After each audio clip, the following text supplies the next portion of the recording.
Hello, నమస్తే అండి. Welcome back to our channel.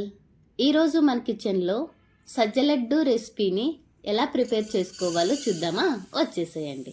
ఇక్కడైతే నేను ఫస్ట్ అయితే స్టవ్ ఆన్ చేసేసుకొని ఒక పెనాన్ని పెట్టుకొని నేను నీట్గా వాష్ చేసి ఆరబెట్టుకున్న ఒక కప్పు సజ్జలను అయితే తీసుకుంటున్నాను. ఇక్కడ ఈ సజ్జల్ని ఈ పెనాన్లో వేసుకొని మంచి స్మెల్ వచ్చేలాగా వేయించుకోవాలి.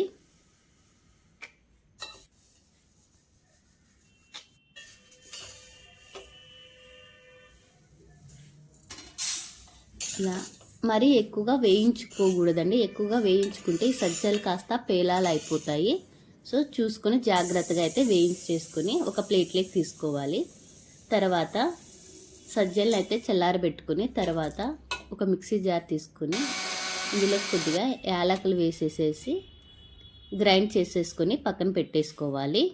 తర్వాత అదే ప్యాన్లోకి ఒక స్పూన్ నెయ్యి వేసేసుకొని కొద్దిగా జీడిపప్పు తీసుకొని ఫ్రై చేసుకుంటున్నాను.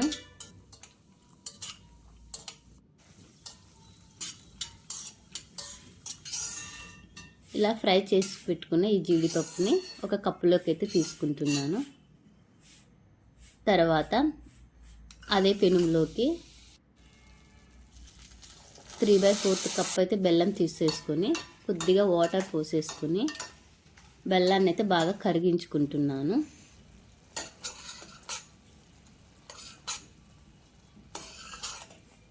ఇలా బాయిల్ చేసుకున్నాక లాస్ట్లో కొద్దిగా నెయ్యి కూడా వేసేసుకొని కరిగించుకుంటున్నాను. ఇక్కడైతే బెల్లం అయితే లైట్గా తీగపాకం వచ్చేంత వరకు బెల్లాన్ని అయితే బాయిల్ చేసుకోవాలండి. తర్వాత మనం మెత్తగా రుబ్బి పెట్టుకున్న ఈ సజ్జ పౌడర్ని కూడా ఇందులోకి వేసేసుకొని అంతా బాగా కలిసేలాగా బాగా కలుపుకోవాలి.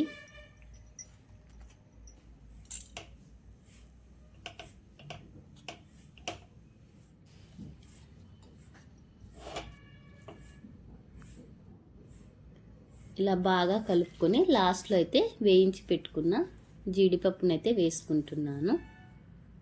తర్వాత ఇక్కడ చాలా వేడిగా ఉంటుంది కదండి, కొద్దిగా చల్లారాక ఇక్కడైతే మనము ఒక్కొక్కటిగా లడ్డూనైతే ప్రిపేర్ చేసుకోవాలి.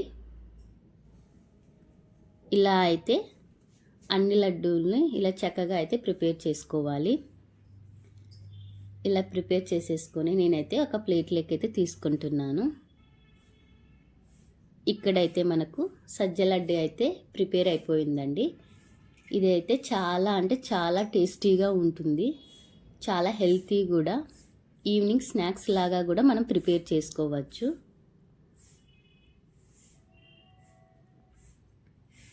ఇలా ప్రిపేర్ చేసుకొని చక్కగా మనము ఒక 5 days వరకు అయితే కూడా మనం స్టోర్ చేసుకొని తినవచ్చు. Thank you.